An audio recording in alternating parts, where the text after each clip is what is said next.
المنتخبين ولعنة الله على أعدائهم أجمعين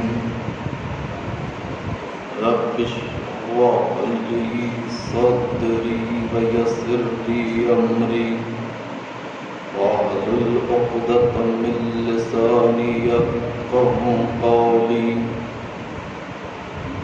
أما بعد فقد قال الله تبارك في القرآن المجيد وقوله الحق بسم الله الرحمن الرحيم إن هذا القرآن يهدي للتي هي أقوم صلى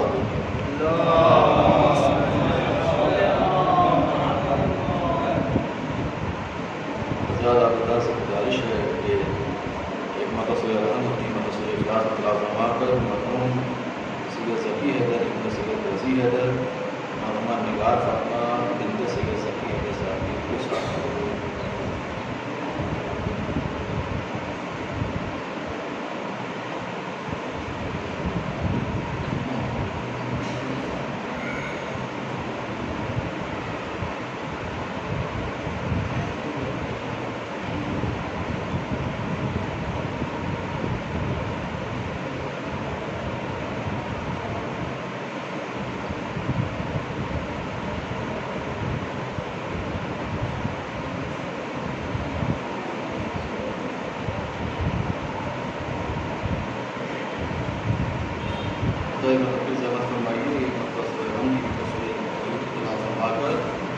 مرحوم ظفار حسین ابن طاہر حسین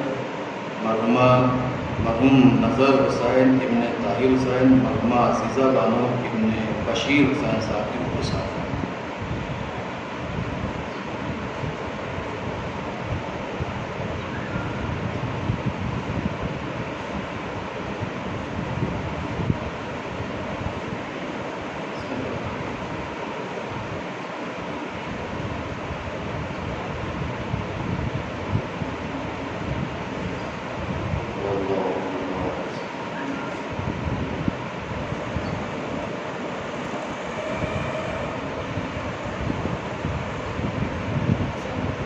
ان مرحومین کی مغفرت کے لیے اور درجات کی بلندی کے لیے صلوات شامل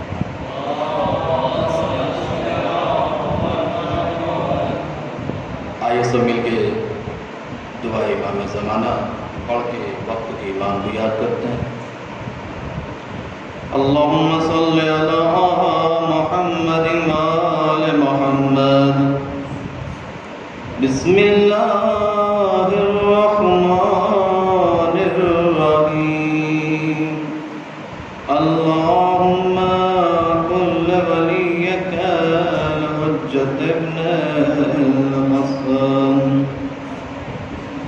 صلواتک علیہ وعلی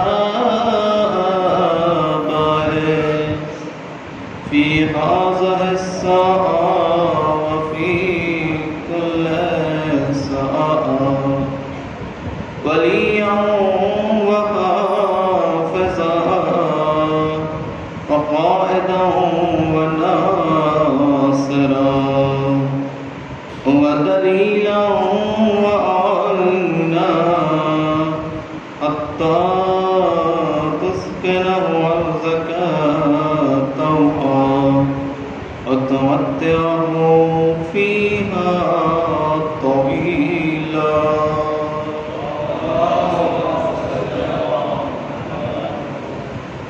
ایک گزارش اور ہے کہ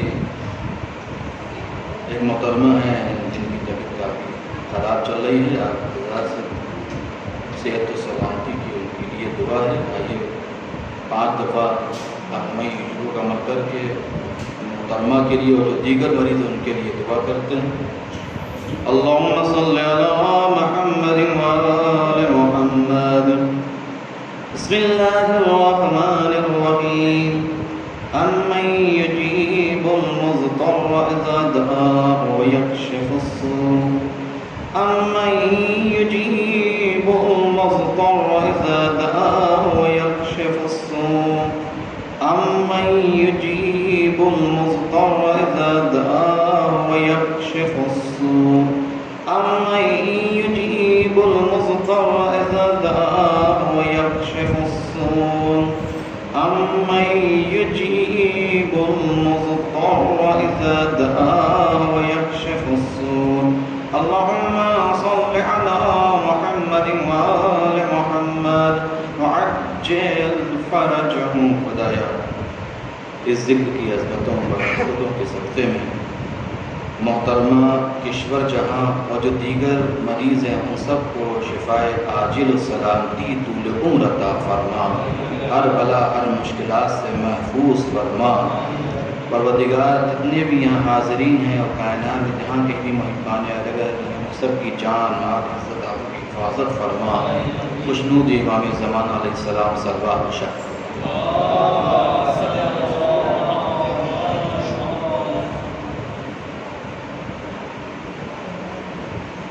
قابل عزت و احترام عزاداران سید الشہداء، آج گفتگو اپنی 5ویں کڑی اور آخری منزل میں داخل ہو چکی ہے۔ پروردگار عالم اللہ کے کائنات اپنی کتاب قرآن مجید میں ارشاد فرما رہا ہے۔ سورہ بنی اسرائیل کی آیت نمبر 9 کا حصہ ہے کہ جس میں رب العالمین ارشاد فرماتا ہے، بسم اللہ الرحمن الرحیم، ان ھذا القرآن یہدی للتی ہی اقوم۔ یقیناً یہ قرآن اس راستے کی طرف ہدایت کرتا ہے جو سب سے زیادہ سیدھا اور مستقیم ہے۔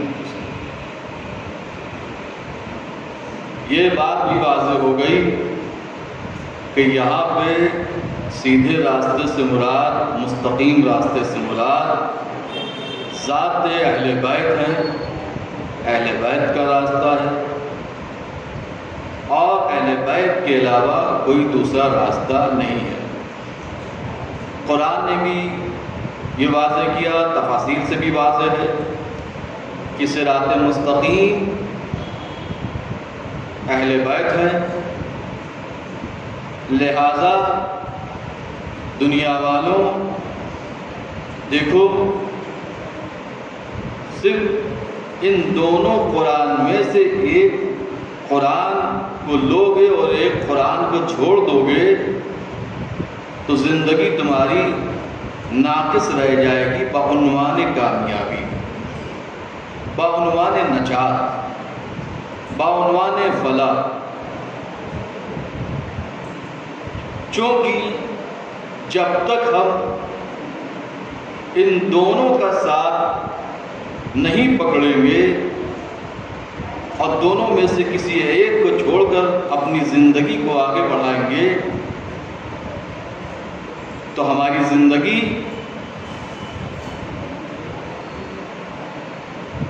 ایک گمراہی کے راستے پہ چلی جائے گی۔ کیونکہ قرآن صامت جو شکل رکھتا ہے، اب ہم کو یہ دیکھنا ہے کہ یہ قرآن صامت میں جو اللہ نے ارشادات فرمائے ہیں اس کا نمونِ عمل کوئی ہونا تو چاہیے۔ تو اس کا نمونِ عمل صرف ایک ہی ذات کو شرف حاصل ہے اور وہ علی کی ذات ہے، وہ اہل بیت کی ذات ہے۔ قرآن کتاب ہدایت ہے،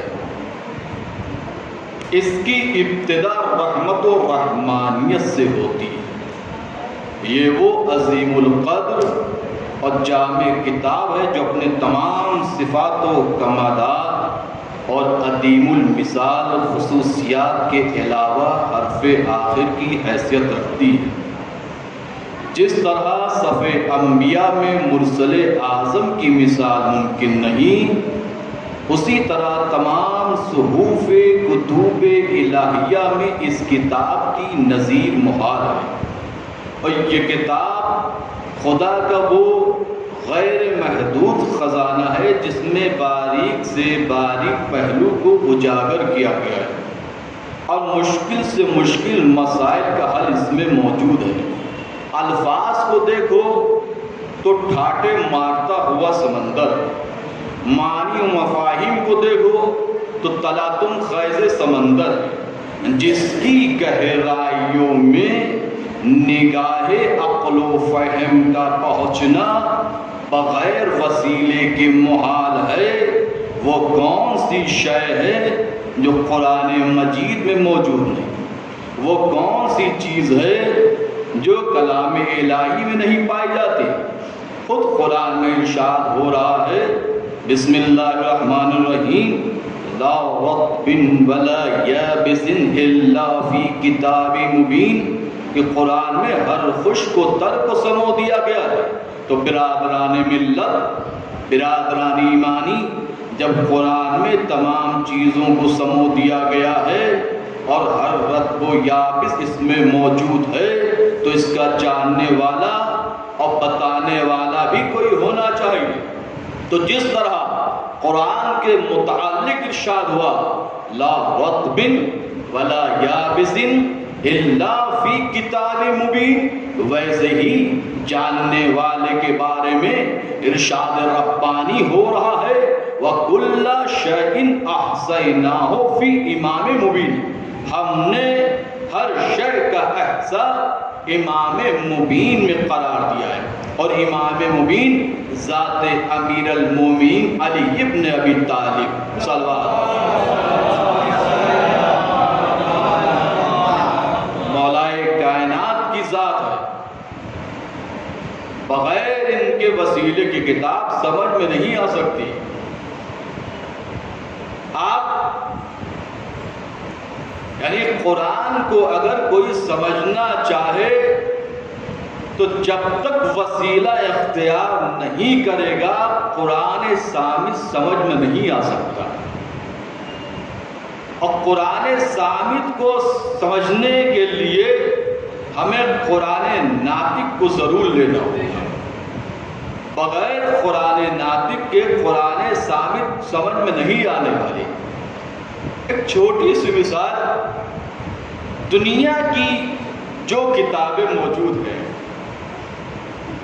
دنیا کی چھوٹی سی چھوٹی کتاب کے لیے ہمیں ایک استاد، ایک ٹیچر کی ضرورت ہوتی ہے کہ نہیں ہوتی؟ یعنی معلوم ہوا کہ بغیر ٹیچر کے، بغیر استاد کے ہمیں کتاب سمجھ میں نہیں آ سکتی۔ تو جب دنیاوی کتابوں کے لیے ہمیں ٹیچر کی ضرورت ہے، ہمیں معلم کی ضرورت ہے، تو آپ مجھے بتائیے جو خلاق عالم کی کتاب ہو، جو اللہ کی کتاب ہو، تو وہ کتاب بغیر معلم کیوں کر کافی ہو سکتی ہے؟ اور جس کے لیے رسول خدا نے فرمایا کہ کتاب اللہ و عطرتی و اہل بیتی، کہ میں تمہارے درمیان دو گراں قد شے چھوڑے جا رہا ہوں، ایک کتاب خدا، دوسری میری عطرت یعنی میرے اہل بیت۔ توجہ فرمائیں آپ، تو جب کتاب خدا کی ہے تو معلم بھی وہی ہوگا جس کا انتخاب خدا کرے۔ یہ قرآن و اہل بیت دونوں ہادی، ہدایت کا ایک صفحہ قرآن، دوسرا صفحہ اہل بیت۔ قرآن علی کے ساتھ، علی قرآن کے ساتھ۔ یہ رسول کی حدیث ہے، القرآن مع علی وعلی مع القرآن، قرآن علی کے ساتھ اور یعنی قرآن ثابت اور قرآن ناطق دونوں ایک دوسرے کے لازم و ملزوم ہیں، ایک کے بغیر دوسرا کارآمد نہیں۔ علوم اسلامیہ کا سر چشمہ قرآن اور قرآن علی کے ساتھ، یا یوں کہا جائے کہ قرآن علی میں ہے، بغیر علی کے قرآن سمجھ میں نہیں آ سکتا۔ صلوات پڑھ دیے محمد والے محمد۔ بغیر علی کے قرآن سمجھ میں نہیں آ سکتا۔ قرآن کو سمجھنا ہے تو اہل بیت کا سہارا لینا ہوگا۔ بغیر اہل بیت کے، بغیر علی کے قرآن نہیں سمجھ سکتے۔ دعوے کرنا اور ہے، سمجھنا اور ہے۔ بڑی بڑی لمبی لمبی چوڑی چوڑی باتیں کرنا اور ہے، عمل کے میدان میں آنا، اس کو عملی جامہ پہنانا اور ہے۔ لہذا معلوم ہوا کہ اہل بیت کے بغیر، علی کے بغیر قرآن سامع سمجھ میں نہیں آ سکتا۔ آپ دیکھیں، اللہ نے اپنی کتاب قرآن مجید میں 28 جگہ پہ لفظ فتنہ ارشاد فرمایا ہے۔ توجہ فرمائیں، صاحبان علم و فہم تشریف فرما ہیں۔ اللہ نے اپنی کتاب قرآن مجید میں 28 مقامات پہ لفظ فتنہ ارشاد فرمایا ہے، اور ہر جگہ 28 مقامات پہ جہاں جہاں فتنہ استعمال ہوا ہے، ہر جگہ لفظ فتنہ سے الگ الگ معنی مراد لیے گئے ہیں۔ توجہ فرمایا، الگ الگ معنی مراد لیے گئے ہیں۔ ایک شخص، پہلے یوں بات کو واضح کرتا چلوں کہ خلیفہ اول کا دربار ہے، دربار سجا ہوا ہے، علماء تشریف فرما ہے۔ ایک شخص خلیفہ اول کے دربار میں آتا ہے اور آ کے یہ کہتا ہے کہ میرا عقیدہ اہل اسلام کے مطابق ہے، میرا عقیدہ اہل ایمان کے مطابق ہے، میں پکا مسلمان ہوں، میں پکا مسلمان ہوں، مگر میں کچھ چیزوں کو تسلیم نہیں کرتا۔ تو لوگوں نے پوچھا وہ کون سی چیزیں ہیں جسے تو نہیں مانتا؟ یعنی ایک طرف اپنے عقیدے کو اسلام کا عقیدہ کہہ رہا ہے، اپنے مسلمان ہونے کو پکا مسلمان ثابت کر رہا ہے، اور دوسری طرف یہ کہتا ہے کہ میں فتنے کو پسند کرتا ہوں، میں فتنے کو پسند کرتا ہوں۔ ایک صلوات بھیجیے محمد وآل محمد۔ میں فتنے کو پسند کرتا ہوں، حق کو ناپسند کرتا ہوں، اور جو چیز نہیں دیکھی اس کا اقرار کرتا ہوں، اور جو چیز پیدا نہیں ہوئی اس کو نہیں مانتا۔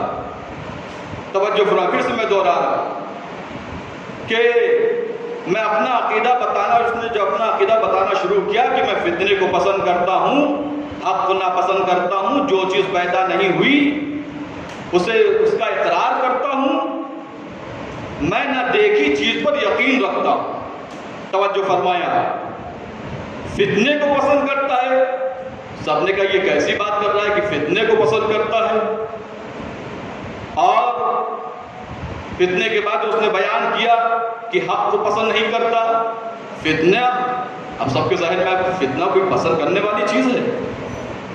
فتنہ جو پسند کرنے والی چیز ہے نہیں ہے، اس کو پسند کر رہا ہے، اور حق جس کو پسند کرنا چاہیے اس کو نہیں پسند کر رہا ہے۔ اور جو چیز پیدا نہیں ہوئی، جو چیز پیدا نہیں ہوئی اس کا اقرار کرتا ہے، اور جو چیز نہیں دیکھی اس پر یقین رکھتا ہے، اور ایک طرف مسلمان ہونے کا دعویٰ بھی کر رہا ہے۔ سب نے کہا خلیفہ اول سے کہ یہ مسلمان نہیں ہے، اس کو دربار کے باہر نکال دیجئے۔ اس کو دربار کے باہر نکال دیا گیا۔ جب جناب سلمان فارسی کو معلوم ہوا کہ اس شخص کے ساتھ ایسا ایسا ہوا ہے، تو جناب سلمان فارسی حلال مشکلات کے پاس پہنچے، مولائے کائنات کے پاس پہنچے، اور مولائے کائنات کو جا کے یہ واقعہ بتاتے ہیں، اور مولائے کائنات کو اپنے ہمراہ اس دربار میں لے کے آتے ہیں۔ جب سب کو مولا نے دیکھا اور لوگوں نے مولا کو دیکھا، یہاں تک کہ خلیفہ اول جو موجود تھے، جن کا دربار تھا، پوچھا بھائی کیا بات ہے؟ کہا مولا یہ کہتا ہے کہ میرا عقیدہ عین اسلام کے مطابق، میرا عقیدہ عین ایمان کے مطابق ہے، میں پکا مسلمان ہوں، اور دوسری طرف یہ کہتا ہے کہ میں فتنے کو پسند کرتا ہوں، حق کو ناپسند کرتا ہوں، اور جو چیز نہیں ہوئی اس کا اقرار کرتا ہے، اور جو چیز نہیں دیکھی اس پر یقین رکھتا ہے۔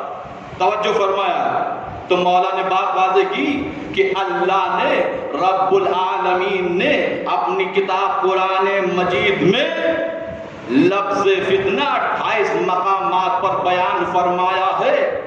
اس کا یہ کہنا ہے کہ میں فتنہ کو پسند کرتا ہوں۔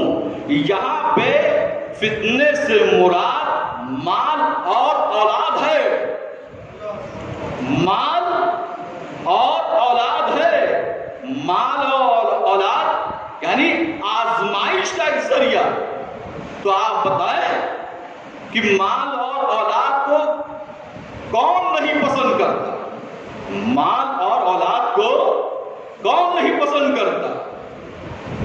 جس کو اللہ نے یہاں پہ معنی مراد جو لیے گئے ہیں، یعنی آزمائش کے معنی میں یہاں پہ فتنہ مراد لیا گیا ہے۔ تو مال اور اولاد کو سبھی پسند کرتے ہیں، تو اس کا کہنا صحیح ہے کہ میں فتنے کو پسند کرتا ہوں۔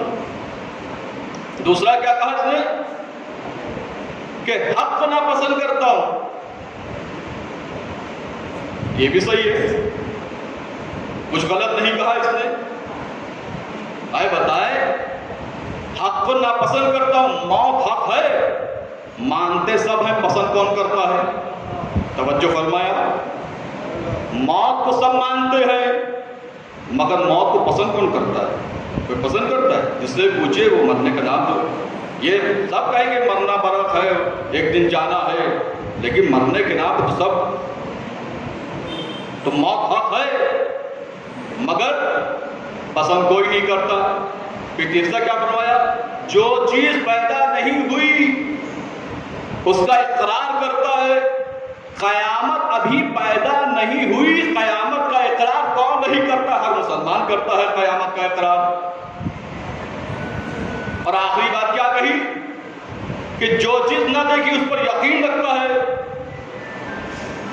تو ہر مسلمان خدا پر یقین رکھتا ہے۔ خدا کو کس نے دیکھا ہے؟ خدا کو کس نے دیکھا ہے؟ لیکن ہر مسلمان کو یقین ہے کہ خدا موجود ہے جو اتنی بڑی کائنات کو چلا رہا ہے۔ خلیفہ اول نے جب یہ مولائے کائنات کے دہنے مبارک سے یہ جملے، یہ جوابات سنے، تو خلیفہ اول نے معذرت خواہی کی اور خدا کی بارگاہ میں اپنے ہاتھوں کو اٹھا کے دعا کی، خدایا اے میرے رب، تو مجھے اس وقت زندہ نہ رکھنا کہ جب مشکل ہو مگر مشکل کشا نہ ہو۔ صلوات پڑھ دیے محمد وآل محمد۔ جب مشکل ہو، مشکل کشا نہ ہو، تو تم مجھے اس وقت زندہ نہ رکھنا۔ تو جب خلیفہ اول کی بات چلی رہی ہے، ایک بات اور آپ کے درمیان بیان کرتا چلوں کہ معرفت دیکھیے، معرفت بہت ضروری ہے۔ اگر کوئی شخص امام کی حدیث کے مطابق اگر کوئی شخص اپنے زمانے کے امام کو پہچانے بغیر، ان کی معرفت حاصل کیے بغیر مر جائے تو اس کی موت جہالت کی موت ہوتی ہے۔ اس کی موت جاہلیت کی موت ہوتی ہے. لہذا امام موجود ہے تو ہم کو امام کی معرفت حاصل کرنا، اور یہ معرفت کا طریقہ اور سلیقہ بھی ہم کو اہل بیت نے بتایا کہ معرفت خدا حاصل کرو تو کیسے حاصل کرو، ہماری معرفت حاصل کرو تو کیسے حاصل کرو، ماں باپ کی معرفت حاصل کرو تو کیسے حاصل کرو. کیونکہ جب تک معرفت نہیں ہوگی انسان لاکھ عبادتیں انجام دیتا رہے، معرفت کے ساتھ عبادت کرنے کا ثواب اور ہے اور بے معرفت عبادت کرنے کا ثواب اور ہے. لہذا معرفت کی بھی بات آ گئی. آئیے دیکھیے علی معرفت کس کو بتا رہے؟ مدینے کی زمین کو، بلکہ مدینے کے کسی خطے میں ایک زلزلہ آیا. زلزلہ آیا، ایک سے دو بار زلزلہ آیا. لوگ وہاں گھبرا کے وہ سب کے سب خلیفہ اول کے پاس پہنچے. دربار میں خلیفہ اول کے پاس پہنچے اور جا کے کہا کہ خلیفہ صاحب، مدینے میں فلاں جگہ پہ زلزلہ ایک دو دن سے آ رہا ہے، ہم لوگ بہت گھبرائے ہوئے ہیں، آپ ذرا کچھ کریے. تو خلیفہ اول نے کہا میں کیا کروں، میں خود زلزلے کے نام سے گھبراتا ہوں. یہ لیجئے بھائی. اب دربار سے وہ بغیر سہارے کے نکل گئے کہ خلیفہ کا دور تھا، خلیفہ اول کا، سب کو بڑی امیدیں ہوتی ہیں، لیکن یہاں جو امید لے کر آئے تھے بے امید ہو کے نکل رہے. سب جا رہے تھے، اثناء راہ میں جناب سلمان فارسی سے ملاقات ہوئی. جناب سلمان فارسی سے جب ملاقات ہوئی تو سلام دعا ہوئی. پوچھا سلمان فارسی نے کہ تم لوگ کہاں سے آ رہے ہو اور بہت گھبرائے ہوئے نظر آ رہے ہو. کہا کہ ارے وہ میرے ایریے میں، میرے ادھر ایک دو دن سے زلزلہ آ رہا ہے اور آج بھی، تو ہم لوگ سب گھبرا کے خلیفہ اول کے دربار میں گئے تھے، خلیفہ کے پاس گئے تھے اور جا کے اپنی مشکل بیان کی. انہوں نے کہا کہ میں خود زلزلے کے نام سے گھبراتا ہوں، میں کیا کر سکتا ہوں. ہم لوگ اب سوچ رہے کہا جائے. کہا تم کو ادھر ادھر جانے کی ضرورت ہی کیا ہے، تم رسول کے ڈپلیکیٹ جانشین کے پاس پہنچ گئے، تم کو تو اوریجنل جانشین کے پاس جانا چاہیے. اوریجنل جانشین کے پاس جاؤ تو وہاں مشکلیں حل ہوتی ہیں. بھائی جہاں مشکل کشا ہوگا وہیں تو مشکل حل ہوگی. مشکلیں وہاں لے کے جاؤ گے جہاں مشکل کشا نہ ہو تو وہاں سے تو بے امیدی تو ہوگی، اور کیا حاصل ہوگی. تو تم رسول کے اصلی جانشین کے پاس جاؤ، مولائے متقیان فرزند ابو طالب علی ابن ابی طالب کے پاس جاؤ.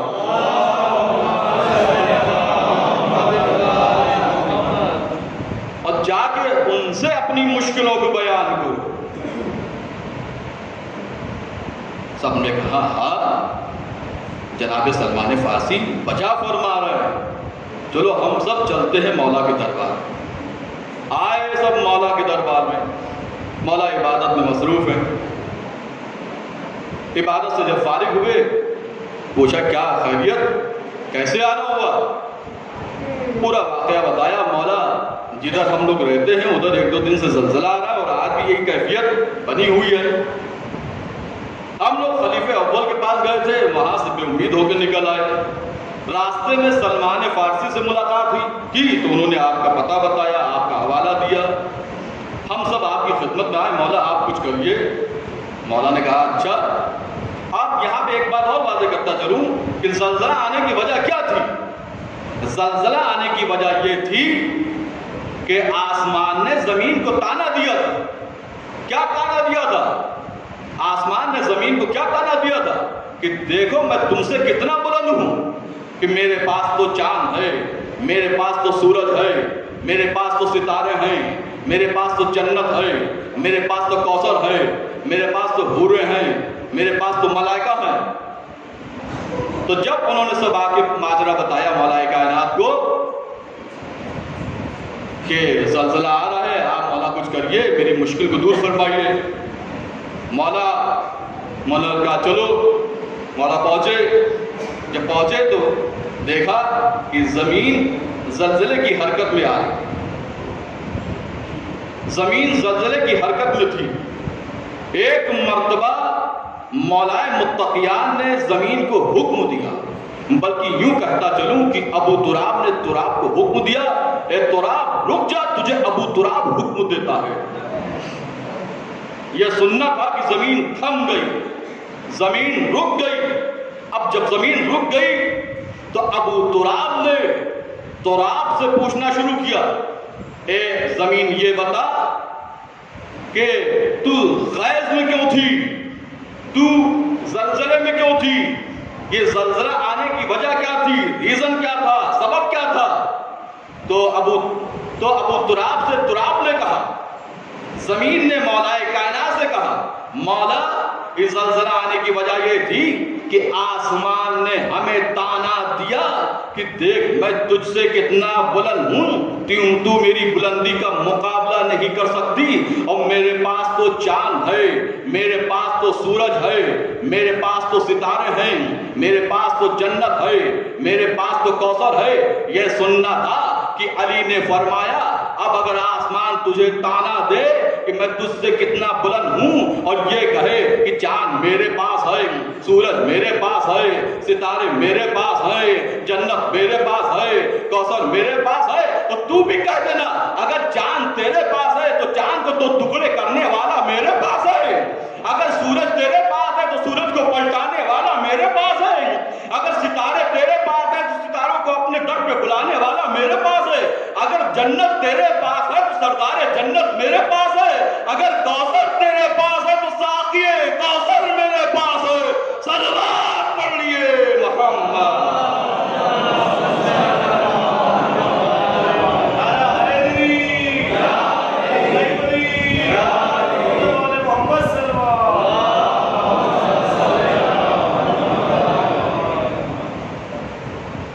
تو علی نے زمین کو معرفت کا سبق دیا کہ نہیں دیا، کہ اگر تجھے آسمان یہ کہے کہ یہ میرے پاس ہے، یہ میرے پاس ہے، چاند میرے پاس ہے، تو چاند تو دو ٹکڑے کرنے والا میرے پاس ہے، کوثر تیرے پاس ہے تو ساقی کوثر میرے پاس ہے۔ معرفت بہت ضروری ہے، اور آپ دیکھیں آج ہمارے اندر کتنی معرفت ہے، ہم اہل بیت کی کتنی معرفت رکھتے ہیں۔ واقعاً ہم کو اہل بیت نے جیسا جینے کا طریقہ اور سلیقہ بتایا ہے، اگر ہم اہل بیت کے بتائے ہوئے راستے پر اپنی زندگی کو ڈھالنے کی پوری کوشش کریں تو ہماری زندگی میں کامیابی ہے، ہم تمام گمراہیوں سے پھر محفوظ رہیں گے، اور ہم اہل بیت کے قریب جائیں تو ان سے مانگے تو یقیناً وہ مرادوں کو پوری کرنے والے۔ شیخ حر عاملی مولانا تشریف فرمائے، اپنے زمانے کے جلیل القدر عالم دین، اپنے زمانے کی کتابیں بھی موجود ہیں، آپ نے نام سنا ہوگا شیخ حر عاملی کا، جن کی قبر حرم امام علی رضا علیہ السلام مشہد مقدس میں مولا غریب الامام امام غریب الغرباء امام علی رضا کے روضہ مقدس میں آپ کی قبر۔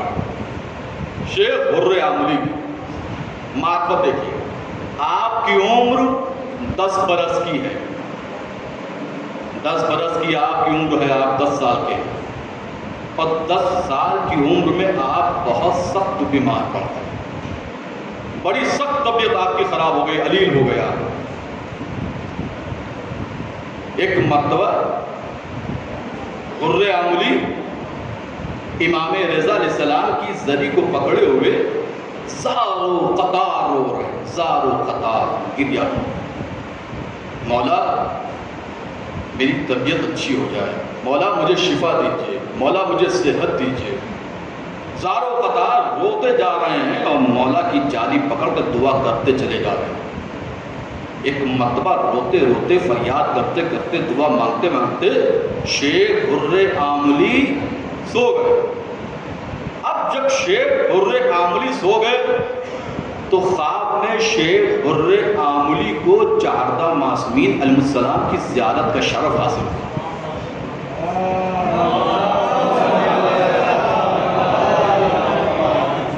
10 سال کی عمر ہے، دیکھیے وہی تو ہے کہ ہمارے جب مراجع کرام علماء کرام ایسے ہیں تو امام بہت دور کی بات ہے ان تک پہنچنا، تک فکر کرنا۔ تو خواب میں وہ سو گئے، خواب میں کس کی زیارت کی؟ 14 معصومین علیہ السلام کی زیارت کا شرف۔ اور کیا دیکھتے ہیں کہ 14 معصومین علیہ السلام ایک لائن سے کھڑے ہو گئے، اور شیخ غر آملی پہلے معصوم سے لے کر بی بی سیدہ کا چھوڑ گیا، پہلے معصوم سے لے کر سب سے مصافحہ کرتے رہے۔ اور جب امام زمانہ سے مصافحہ کرنے پہنچے شیخ غر آملی تو امام زمانہ کے دست مبارک کی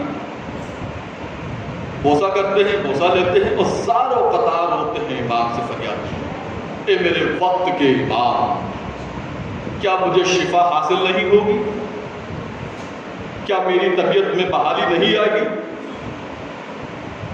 اس کے بعد تحریر ہے کہ امام زمانہ علیہ السلام نے کہا شیخ غر آملی تم موت، ابھی تم کو موت نہیں آنے والی، تم کو شفاء عاجل حاصل ہوگی، تم کو سلامتی ملے گی، تم کو عافیت ملے گی۔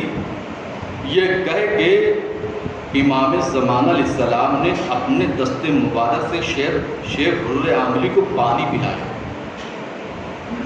شیخ غر آملی کو پانی پلایا۔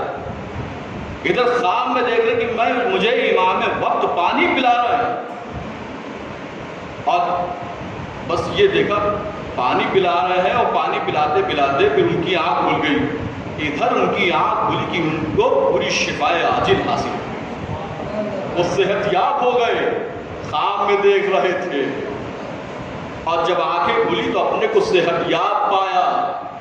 تو یہ کیا تھا؟ یہ معرفت تو تھی، یہ معرفت تو تھی، یہ معرفت کی بنا پر شیخ غر آملی کو یہ شرف حاصل ہوا کہ 14 معصومین کی زیارت کا شرف آپ نے خواب میں کیا، اور آپ کو یہ شفا حاصل ہوئی اور یہ شرف ملا کہ آپ کو وقت کا امام اپنے ہاتھوں سے پانی پلا رہا۔ عزادارو، حسین کے چاہنے والوں، میں اپنی منزل سے قریب ہو رہا ہوں۔ یہ یہاں مجلسوں میں آنا اور مجلسوں میں جو صحابی جس طرح سے تعاون کرتے ہیں، مدد کرتے ہیں، مثلا کوئی جھاڑو لگا رہا ہے، کوئی فرش لگا رہا ہے، کوئی مائک صحیح کر رہا ہے، کوئی آن لائن کے لیے واٹس ایپ اور یوٹیوب پہ وہ کنیکٹ کر رہا ہے، کوئی تبرک کے انتظام میں لگا ہوا ہے، کوئی چائے پلا رہا ہے، کوئی پانی پلا رہا ہے۔ یہ کوئی بھی عمل آپ کا رائگاں نہیں جانے والا، کوئی بھی عمل۔ ہم اپنے عمل کو بھول جاتے ہیں، مگر ہمارا امام میرے عمل کو نہیں بھولتا۔ سب بتاتا میرا امام کہ تم نے اپنی زندگی میں کیا کیا کیا، سب بتاتا۔ کوئی بھی عمل، یہ فرش لگانا، یہ تبرک کا انتظام کرنا، یہ تبرک تقسیم کرنا، یہ پانی پلانا، پانی نکالنا، چائے نکالنا، یعنی چائے نکالنے کا ثواب الگ ہے اور چائے پیش کرنے کا ثواب الگ ہے، پانی نکالنے کا ثواب الگ ہے، پانی پیش کرنے کا ثواب الگ ہے۔ کوئی عمل رائگاں نہیں ہونے والا، ضائع نہیں ہونے والا۔ آئیے ہم ایک ایسے شخص کی طرف لے چلتے ہیں جو ایران کا ذاکر ہے۔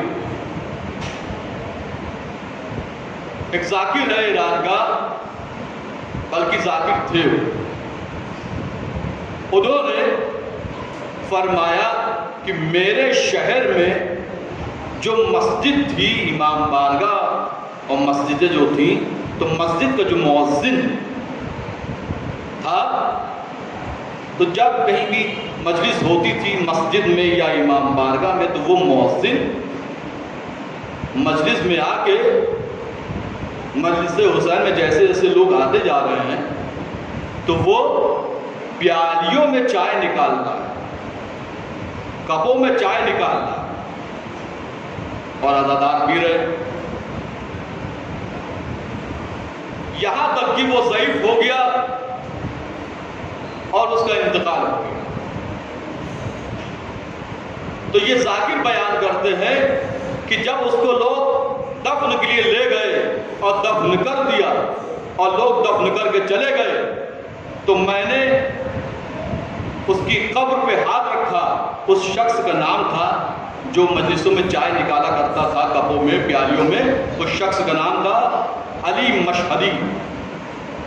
علی مشہدی نام تھا اس کا۔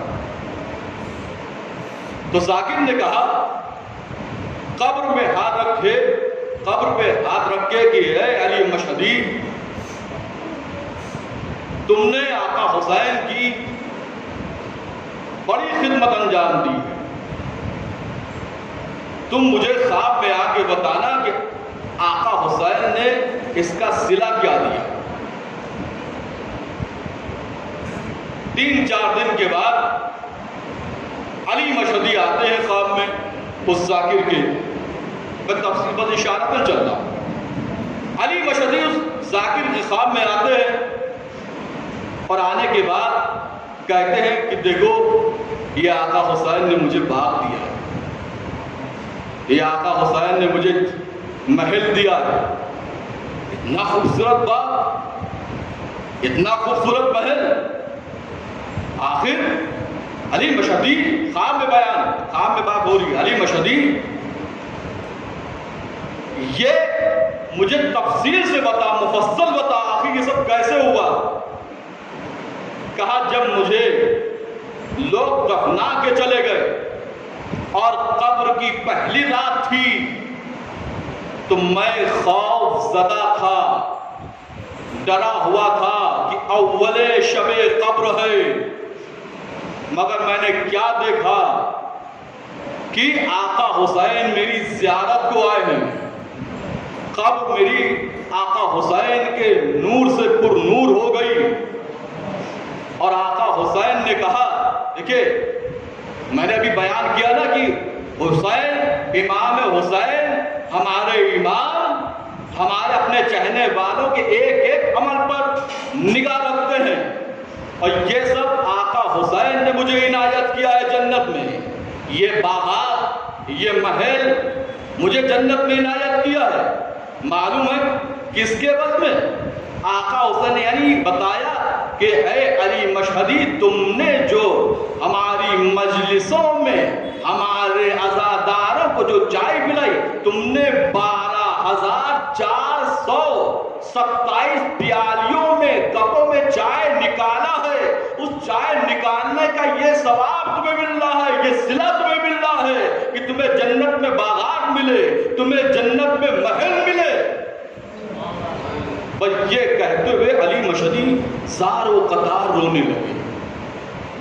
دیکھیں امام باریک بینی دیکھیں، یعنی 12,427 امام نے گنتی بھی بتائی کہ تم نے جو چائے انڈیلا ہے۔ علی مشہدی زار و قطار رونے لگے۔ یہ ذاکر پوچھتے ہیں علی مشہدی سے، حاج علی مشہدی اب گریہ کس سبب کی بنا پر ہے؟ یہ کیوں رو رہے ہیں آپ؟ کیوں گریہ فرما رہے ہیں؟ کہا اے ذاکر، اگر مجھے پتا ہوتا پہلے سے کہ جب چائے اونڈیلنے کا ثواب اتنا ہے تو میں صرف چائے اونڈیلتا نہیں بلکہ چائے اونڈیل کے نکال کے عزاداروں کے سامنے پیش کرتا تو کتنا مجھے صلہ ملتا اور اجر ملتا. اور آقا حسین نے ایک بات یہ بھی کہی تھی کہ یہ صرف یہاں کے لیے تمہارا اجر ہے, یہ صلہ ہے روز قیامت روز محشر تمہارے اجر میں مزید اضافہ ہوگا, تمہاری توفیقات میں مزید اضافہ. توجہ فرمائی آپ نے. تو لہٰذا یہ ہمارا انتظام کرنا فرش اعظم میں جب تک ہم بیٹھے ایک ایک لمحے کا ہم کو اجر ملے گا, ثواب ملے گا. ایک سیکنڈ بھی ہمارا ضائع ہونے والا نہیں ہے جب تک ہم یہاں فرش حسین پر بیٹھے ہوئے ہیں. لہذا ہم کو چاہیے آپ دیکھیں معرفت کی بات آتی ہے تو ہمیں قاسم ابن حسن یاد آتے ہیں. کہ قاسم ابن حسن سے جب کسی نے پوچھا کہ بیٹا قاسم, جب امام حسین نے پوچھا بیٹا قاسم تمہارے نزدیک موت کیسی ہے, تم نے موت کو کیسا پایا, تو کیا کہا الموت عندی احلی من العسل, موت میرے نزدیک شہد سے زیادہ شیریں. معرفت تھی تبھی تو کہا. جب وقت آخر امام حسین نے آواز استغاثہ بلند کی تو 6 مہینے کا ننھا مجاہد ششماہا علی اصغر جب آواز استغاثہ کو سنا تو اپنے کو جھولے سے گرا دیا. یہ معرفت کی بنا پہ تو تھا. یعنی خاندان اہل بیت کے جو بچے ہیں, جناب قاسم کا سن 13 برس کا اور جناب علی اصغر 6 مہینے کے, مگر معرفت دیکھیے جب باپ نے آواز استغاثہ بلند کی تو اپنے کو جھولے سے گرا دیا. جناب علی اصغر کے وسیلے سے کوئی بھی دعا طلب کی جائے, آج آخری مجلس ہے, جناب علی اصغر کے مسائل, اس کے بعد ختم ہوا. اور انشاءاللہ 19 ستمبر سے 23 ستمبر تک پہلی سفر سے 5 سفر تک اسی امام بارگاہ میں بعد نماز مغرب 8 بجے شب خمسہ کی مجالس کا انعقاد کیا گیا ہے. جناب سید اختر حسنین رضوی کی جانب سے آپ سبھی حضرات سے شرکت کی التماس ہے. تو جناب علی اصغر علیہ السلام کے وسیلے سے جو بھی دعا طلب کی جائے, خصوصاً جو بے اولاد ہیں, اگر وہ جناب علی اصغر علیہ السلام کے وسیلے سے اولاد طلب کریں, یقیناً ان کو اولاد ملے گی. یقیناً ان کو اولاد ملے گی, ان کی گودیاں آباد ہوں گی جن کی گودیاں آباد نہیں. خدایا بحق جناب علی اصغر جو مومنین مومنات اولاد جیسی دولت سے محروم ہیں ان کو اولاد نگینہ عطا فرما, ان کی گود کو آباد فرما, اور جن کی اولاد ہیں ان کی اولادوں کو سلامت. کلکتہ ایک بہت بڑے بزرگ خطیب نے یہ بات بتائی. کلکتہ کا ایک ہندو, کون, ایک ہندو جو لا ولد تھا, جس کی کوئی اولاد نہیں تھی, اس نے جناب علی اصغر علیہ السلام کے وسیلے سے دعا طلب کی. اس کے ساتھ اس کا دوست بھی تھا. دوست نے پوچھا میرے دوست تم نے کون سی منت مانی؟ تو اس نے کہا جب منت پوری ہو جائے گی تو خود پتہ چل جائے گا. سال آئندہ محرم آنے سے پہلے اللہ نے اس کو ایک بیٹا عنایت کیا. اللہ نے اسے ایک بیٹا دیا. اب جب 10 محرم کا دن آیا تو وہ شخص اپنی زوجہ سے کہتا ہے کہ آج 10 محرم کا دن ہے, آج تعزیے نکلیں گے, لہذا آج بچے کو نہلا دو, پاک صاف کپڑے پہنا دو, بالوں کو سنوار دو, کنگھی کر دو, اور پھر میرے حوالے کر دو, ہم بچے کو تعزیے کے جلوس میں لے کے جائیں گے. ادھر زوجہ بچے کو تیار کرنے میں لگ گئی۔ ادھر اس شخص نے زوجہ سے اپنی وائف سے چھپا کر جیب میں چھری رکھ لی، جیب میں چھری رکھ لی۔ اب زوجہ آمادہ کر کے بچے کو لے آئی۔ یہ مرد بچے کو لے کر چلا تعزیے کے جلوس میں۔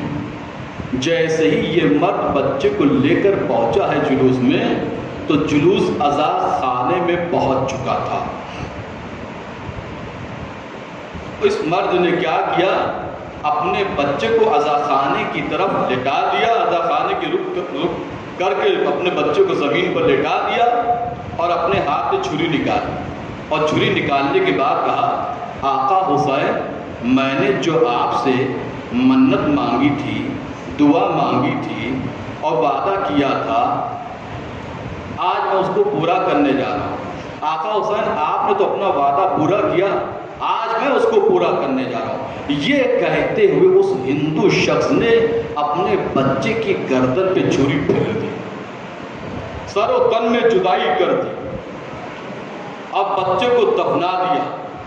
اب دفنانے کے بعد اپنے دامن کو جھاڑ کر اٹھ گیا، مگر اب گھبرایا ہوا ہے، پریشان ہے، حیران ہے کہ میں گھر جاؤں گا تو اپنی زوجہ کو کیا جواب دوں گا، اپنی زوجہ کو کیسے بتاؤں گا، کس طریقے سے اسے دلاسا دوں گا، سمجھاؤں گا، تشفی دوں گا۔ یہ سوچ رہا تھا۔ یہ سوچتے سوچتے اس نے کہا، آخر کار مجھے گھر تو جانا ہی ہے، زوجہ سے ملاقات کرنا ہی ہے۔ ہمت باندھی گھر چلنے کی، گھر کی طرف چلا، دروازے پہ پہنچا۔ پہلے اس نے یہ خیال کیا، میں تھوڑا سا دروازہ کھول کے دیکھوں تو میری زوجہ کر کیا رہی ہے۔ اب جب اس شخص نے تھوڑا سا دروازہ کھول کے دیکھا تو کیا دیکھا کہ زوجہ اپنے بچے کو اپنی آغوش میں لیے ہوئے کھلا رہی ہے۔ یہ دیکھ کر اس شخص نے گھبرا کے پورا دروازہ کھولا اور کہا، یہ بتاؤ یہ بچہ کہاں سے آیا؟ بیوی نے ڈانٹنا شروع کیا، آپ عجب ہیں، بچے کو لے جاتے ہیں، بچے کی کوئی خبر نہیں رکھتے۔ کہا سب چھوڑو، مگر یہ بتاؤ یہ بچہ کہاں سے آیا؟ شوہر نے جب چند دفعہ کہا، مجھے بتاؤ یہ بچہ کہاں سے آیا؟ کہا سننا چاہتے ہیں تو سنیے، ایک نقاب پوش بیوی آئی تھی۔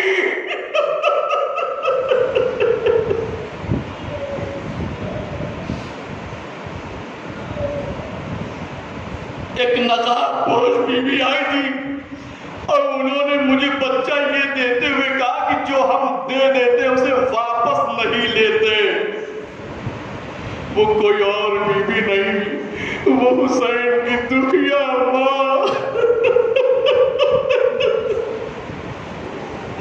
جناب فاطمۃ الزہرا، حسین کی غریب ماں، جو آج یہاں پر بھی آئی ہے پرسہ لینے کے لیے عزادارہ۔ اس سیدہ کرمات آپ کے عاشقوں سے خالی نہیں جانا چاہیے۔ اجرکم اللہ، خدا آپ کو کوئی غم نہ دے سوائے غم سید الشہداء کے۔ عزادارو کہ جس علی اصغر کو حسین نے اپنے ہاتھوں سے دفنایا تھا، پشت خیمہ ایک ہاتھ میں علی اصغر کا جنازہ، دوسرے ہاتھ میں حسین کی تلوار۔ حسین جب تلوار سے علی اصغر کی قبر کھود رہے تھے، ایک مرتبہ قبر کھودتی کھودتی وہ تلوار گریا کرنے لگی، رونے لگی۔ آقا حسین نے پوچھا، اے ذوالفقار تو گریا کیوں کر رہی ہے؟ کہا آقا حسین میرے مولا مجھے نہیں پتا تھا، اور میرا کام تو ظالموں کو مارنا تھا، مگر مجھے یہ نہیں معلوم تھا کہ ایک دن مجھ پر ایسا بھی آئے گا کہ ششمائے علی اصغر کی قبر بھی کھودنا پڑے گی۔ آزادارو بس آخری جملے مجلس تمام ہو گئی جب پسر صاحب نے کہا سر کو شمار کیا جائے۔ سروں کو شمار کیا گیا تو ایک سر کم تھا۔ کس کا سر کم تھا؟ جناب علی اصغر کا سر کم تھا۔ پسر صاحب نے حکم دیا، نیزہ برداروں کو کہ زمین میں نیزہ چبو، نبی نے زمین میں نیزہ چبو کے علی اصغر کے لاشے کو تلاش کرو۔ بس عزاداروں، نیزہ برداروں نے پسر ساتھ کا حکم پاتے ہی نیزہ چبونا شروع کیا۔ ارے دفیہ ماں جناب علی اصغر کی ماں باب دیکھ رہی ہے اس منظر کو۔ ایک مرتبہ ایک ظالم کا نیزہ ایک نرم زمین پر پڑا، اب جو نیزے کو نکالا علی اصغر کا لاشا نکل آیا۔ بس عزاداروں اب کیا تھا، علی اصغر کے سر و تن میں جدائی کر دی گئی۔ دکھیا ماربا تڑپ تڑپ کے دیکھتی رہی، آئے میرا بیٹا علی اکبر، اے علی، اے بیٹا علی اصغر۔ علی اصغر کا ماتم رباب سینہ پیٹ پیٹ کے کرتی رہی، واہ علی اصغر، واہ حسین، واہ محمد، سیعلم الذین ظلموا أي منقلب ينقلبون بذنب قضائه وتسليما لأمره۔ خدا ہماری اس قلیل سی عبادت کو اپنی بارگاہ میں عبودیت و مقبولیت کا درجہ عطا فرما۔ میرے معبود، دنیا میں جہاں کہیں مہربان اہل بیت ہیں، خصوصاً جتنے بھی یہاں حاضرین، سب کی جان مال عزت آبرو ناموس کی کامل حفاظت فرما۔ خدا بند عالم کے حق محمد و آل محمد جو پریشان حال ہیں، ان کی پریشانیوں کو دور فرما۔ جو بیمار ہیں اس سے عاجل شفا عاجل صحت و سلامتی عطا فرما۔ مولا امام زمان علیہ السلام کے ظہور میں تاجیل فرما اور ہم سب ان کے آبان و انصار میں شمار فرما۔ حضرات آبادہ سے اجتماع سے ایک مرتبہ سورہ الحمد اور 3 مرتبہ سورہ توحید کی تلاوت فرما کر مرحوم زوال حسین ابن طاہر حسین اور نظر حسین ابن طاہر حسین، عزیزہ بانو بنت بشیر حسین اور سید ذکی حیدر ابن سید رضی حیدر، نگار فاطمہ بنت سید ذکی حیدر، روح کو احسان فرما دو۔ اللہم صلی علی محمد و آل محمد، اللہم صلی علی محمد و آل محمد، اللہم صلی علی محمد و آل محمد۔ بسم اللہ الرحمن الرحیم، الحمد رب العالمین الرحمن الرحیم مالک یوم الدین، ایاک نعبد و ایاک نستعین، اهدنا الصراط المستقیم، صراط الذین انعمت علیہم غیر المغضوب علیہم ولا الضالین۔